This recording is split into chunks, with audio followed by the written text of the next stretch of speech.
നിങ്ങളൊരു വീഡിയോ കാണണം.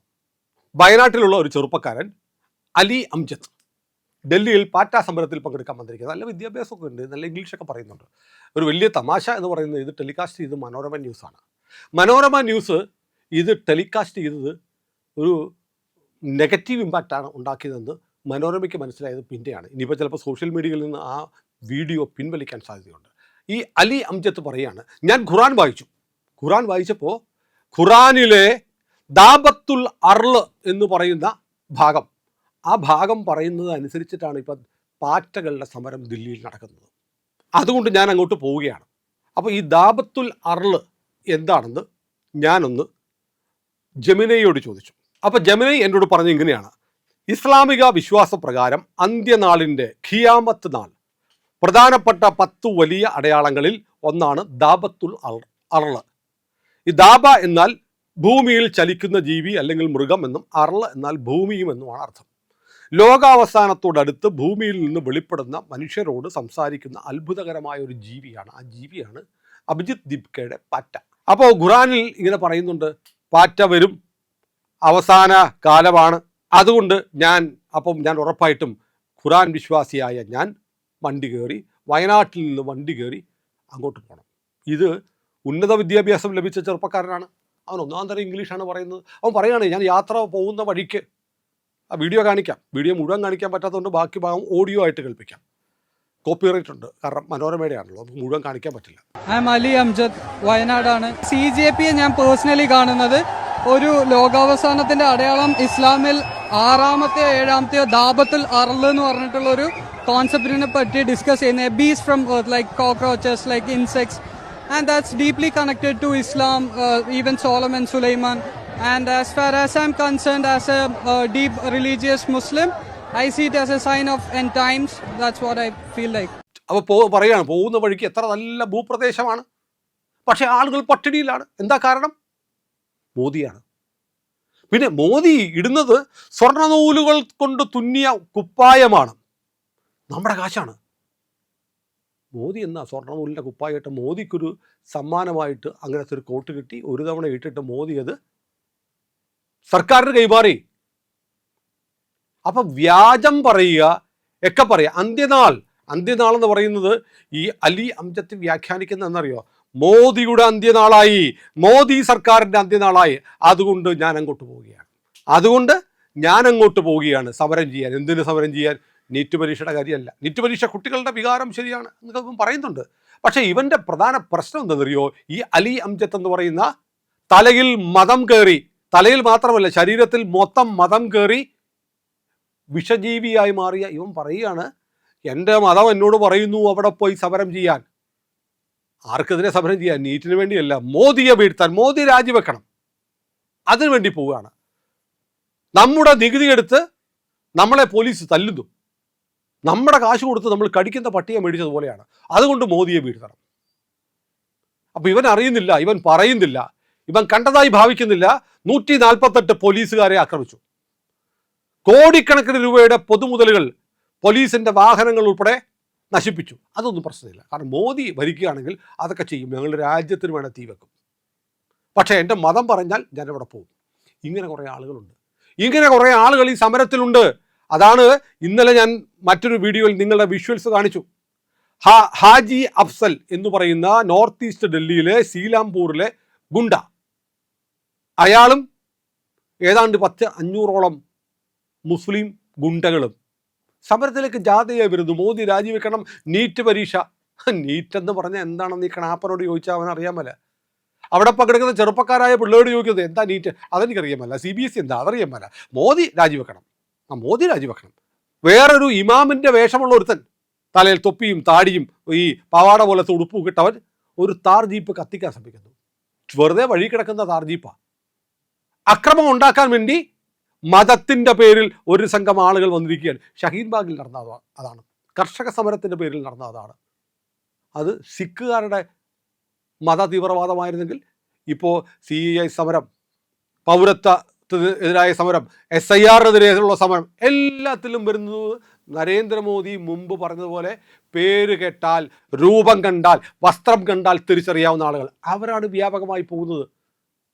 എന്തുകൊണ്ടാണ്? ഇവിടുത്തെ ഒരു വിഭാഗം ജനങ്ങൾക്ക് നരേന്ദ്രമോദി അംഗീകരിക്കാൻ പറ്റില്ല. ഹിന്ദുവാണ് എന്ന അഭിമാനത്തോടെ പറയുന്ന ഒരു മനുഷ്യനെ അംഗീകരിക്കാൻ പറ്റില്ല. ഇന്ത്യയിൽ ഇവർ ഇപ്പോഴും ന്യൂനപക്ഷമാണ്. 18 കോടിയോ മറ്റോ ഉള്ളൂ ഇന്ത്യയിലാകെ. ഈ മതത്തിൽപ്പെട്ടവർ 18 കോടിയേ ഉള്ളൂ. അതിൽ മഹാഭൂരിപക്ഷം ആളുകളും സാധുക്കളാണ്, മര്യാദയ്ക്ക് അന്നത്തെ കാര്യം കഴിഞ്ഞ് ഈ രാജ്യത്ത് ജീവിച്ചു പോകണമെന്ന് ആഗ്രഹിക്കുന്നവരാണ്. പക്ഷെ മതം തലയ്ക്ക് പിടിച്ച കുറച്ച് പേരുണ്ട്.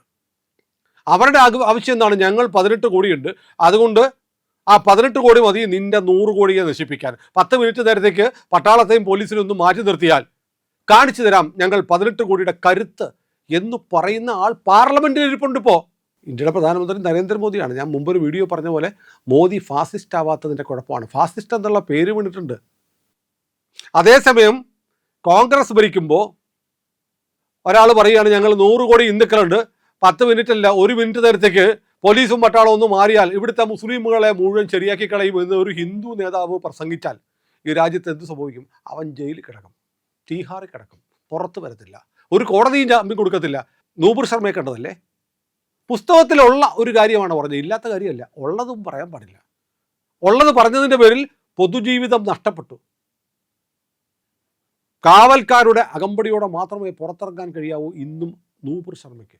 അതിൻ്റെ പേരിൽ രാജസ്ഥാനിൽ ഉൾപ്പെടെ പാവപ്പെട്ട ചില തയ്യൽക്കാരുൾപ്പെടെയുള്ള ആളുടെ കഴുത്ത് വെട്ടിക്കൊന്നു.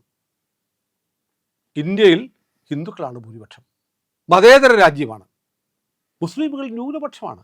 പക്ഷേ അവരെ പേടിച്ച് ഇവിടുത്തെ 100 കോടി ആളുകൾ ജീവിക്കുന്നു എന്ന തരത്തിലേക്ക് കാര്യങ്ങൾ മാറിയിട്ട് കുറേ നാളായി. 12 വർഷം മുമ്പ് നരേന്ദ്രമോദി വന്നില്ലായിരുന്നെങ്കിൽ ഒരു കാര്യം സംശയിക്കേണ്ട, ഇന്ത്യ ഇസ്ലാമിക രാജ്യമായി മാറിയേനെ. അതുപോലെ ഈ സമരത്തെ സഹായിക്കാൻ വേണ്ടി വർഗീയ കക്ഷികൾ അവരുടെ വിശുദ്ധ പുസ്തകത്തിലെ കാര്യങ്ങളും പറഞ്ഞ് ദില്ലിക്ക് പോവുക. കേരളത്തിൽ നിന്ന് പോയിട്ടുണ്ടെങ്കിൽ വടക്കേ ഇന്ത്യയിൽ നിന്നൊക്കെ എത്ര പേര് വന്നിട്ടുണ്ടാവും?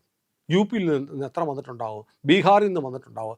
ദില്ലിയിൽ തന്നെ ഉണ്ടല്ലോ അനധികൃതമായി കയ്യേറി കോളനികൾ കെട്ടിക്കഴിയുന്നവർ.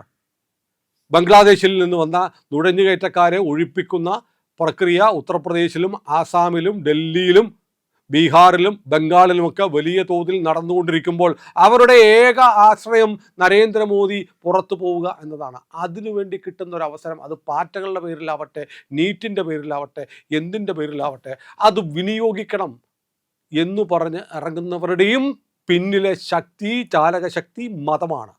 അപ്പോൾ അലി അംജദ് എന്ന് പറയുന്ന ഈ ചെറുപ്പക്കാരൻ്റെ വിഷ്വൽ മനോരമ ഷൂട്ട് ചെയ്തത് മനോരമയ്ക്ക് പറ്റിയ അബദ്ധമാണ് ഏറിയത്. അതുകൊണ്ട് നമുക്ക് കാണാൻ കഴിഞ്ഞു ഈ സമരത്തിൻ്റെ യഥാർത്ഥ മുഖമാണിത്. ഇതിനൊരു മതപരമായ മുഖം കൂടി വന്നിരിക്കുന്നു.